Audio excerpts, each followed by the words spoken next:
Muli Shani Wansei, welcome and welcome back to my channel. My name is Thembi Fletcher if it's your first time here, and today I would like to give you some recommendations for hairstyles and makeup for the very elegant classic Essence. Of course, before we get started, I would like to show you my outfit because I think that it's going to be a little fun snippet of for you to get to see how I style my clothes. And today I decided to wear this beautiful spring and summery dress. It's very ingenue. It's more on the ingenue side, or ingenue inspired.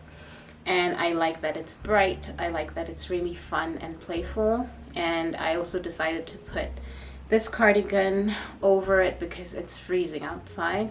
And then I styled it with some cowboy boots. My very first, well, not my very first, but the very first cowboy boots that I actually really love. And these are from Shein. They were only about $15, which is a steal in my opinion. But that is my outfit of the day. And now I'm going to go ahead and get started with my styling recommendations rather.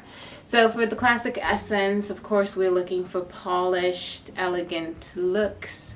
And with your makeup, polished is the theme that I would go for. I think that one of the best aesthetics for the classic, in my opinion, is the clean girl aesthetic.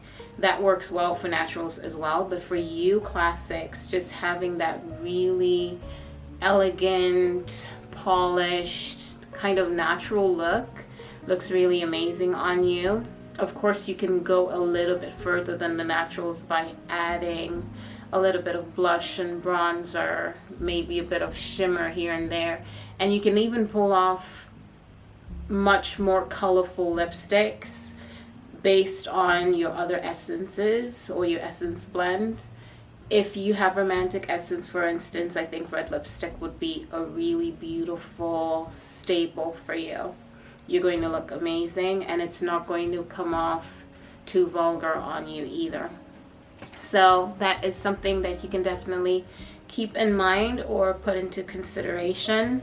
Also, I would like to emphasize that excuse me, your makeup needs to be well blended. So as a classic, because you're very demure, you want to give off a put together look. So you need to look like you really take good care of yourself and you're well groomed, but it doesn't have to look like you're extremely high maintenance, if you get what I mean. Of course, it takes work to look amazing anyway, but you don't need to come off looking like, let me just throw this out there, Instagram baddie makeup looks where you have the extreme contour, the extreme lashes, the extreme lip liner. That is not a look for classics in my opinion. You need to have well blended, polished looking makeup because you have that regality about you. And so you don't expect somebody who has a royalty type of quality to them, or a really elegant quality or aristocratic quality to them, to look like they caked on their makeup or look like they have heavy contour on. That just makes you look really cheap. And so you definitely need to consider blending your makeup well. So even if you do use some contouring, or if you use some highlighter or blush or bronzer, you just need to make sure that everything blends in really well and it almost comes off seamless, like that's just your natural coloring, so to speak. So make sure that you don't go too heavy with your makeup, and if you do go for a full coverage look, just make sure that it is well blended. For classics, I would refrain from extreme colors. So like colors that are going to be way too bold. You can definitely go for a smoky eye, but I think that it needs to be well blended as well. So if you have some warmer tones in your coloring, you could go maybe for a bit more browns and gold, and just make sure that it's really subtle. It needs to give off that really subtle glow, so it's almost like you're glowing from within, and I think that would work perfectly for you. You can pull off certain colors. I would say, let's say if you are the spring color season, for instance, I'll just give a few examples. Neutrals are different based on your seasonal color palette or your seasonal coloring.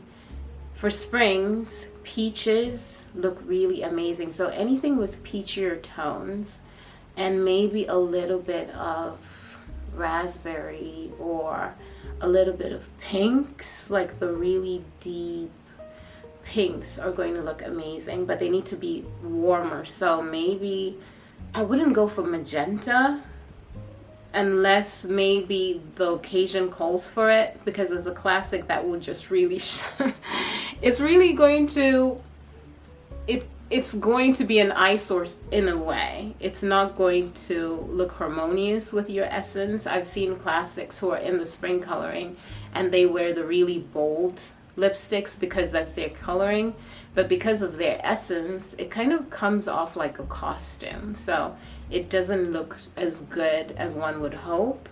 So I would say stick to more muted tones, so like peachier tones, or maybe just a little bit of orange, like a touch of the brighter tones.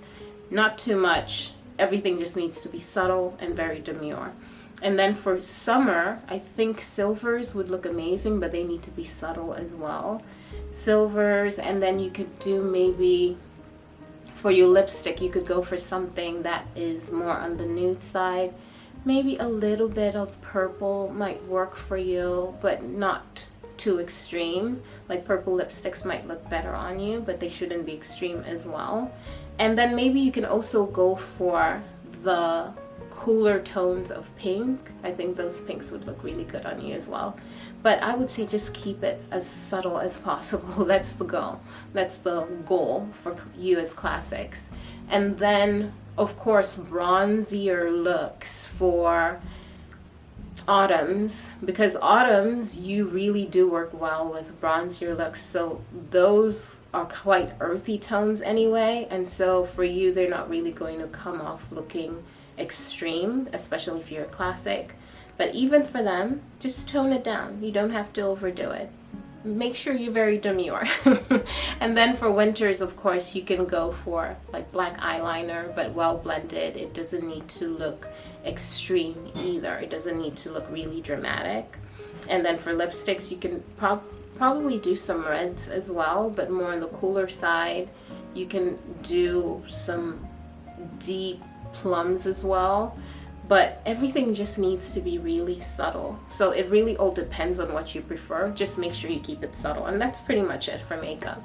And then moving on to hair. Hair is the same. I think that hair needs to be taken with the same approach for you if you want to look your best. It needs to look really polished and styled. So I wouldn't expect you to do too many crazy styles like the huge afros or the extremely natural looking braids. If you choose to do that, let's say you want to go for a braided hairstyle, then it needs to be, let's do like some cornrows and then maybe add a puff, like a bun at the end. I think that would look amazing on you as a classic.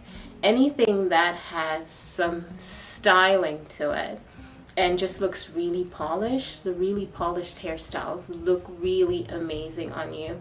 And same thing goes even with your hair when you leave it down. Make sure that it's styled in a way that isn't going to distract from your essence. Because if you go for something that's way too wild or way too free, like the naturals do, you're going to look like you're having a really bad day. Like you're having a really bad hair day, and we do not want that. So if you choose to do some curls, just make sure that they're extremely styled. And this is just my opinion, so if you happen to prefer to not put in too much effort on your styling and stuff like that, that's okay. But I would recommend that you style your hair to the point where it looks really elegant and really polished. And it doesn't always have to be that you need to style it like you're going to a special occasion like a wedding where you have the beautiful updos and stuff like that. It could just be pulled back in a ponytail, very simple, or you could have a bit of waves in there if you have straighter hair. And of course, if you have curly hair, then you could also do the updos with the curls and then just leave a few curls falling on your face. And I could even give an example of my hairstyle right now. I have my twists back in, my hair is in its twists, and I just decided to swoop it on the side. So the rest of it is tied back, and then it's got this swoop on the side. And I think that this is a very polished look that I think that any classic can pull off, especially if you have natural hair. And of course, what else am I thinking for you? You can definitely do braids as well, but your braids need to be really sleek. So just regular box braids would look amazing on you as a classic. If you want to add some flyaways, just make sure that the hair itself is styled. It doesn't need to get too crazy because that doesn't really work well for you. And I believe that sister locks can work well for you as well, but no free forming locks for classics, because that is just going to take away from your essence. And that's not to say that they're not good. I just don't think classics can pull that style off as well as maybe a natural would. And what else am I thinking? You can definitely do more romantic curls if you have romantic essence in your blend. But for the most part, I would just say the more the polished the look, the more put together the look, the better for you. And that is that. There's really not much else that I can add. This is a very simple essence to style. Of course, you can do edgier looks like sleek back hair and maybe style it in an interesting, like add some drama in the back. And that is a way that you can incorporate a dramatic hairstyle with a more polished look. And that is that. Thank you so much for hanging out with me. I hope you enjoyed this video. Please give it a thumbs up and don't forget to subscribe. And I hope to see you all lovely ladies in the next one. Bye. Bye.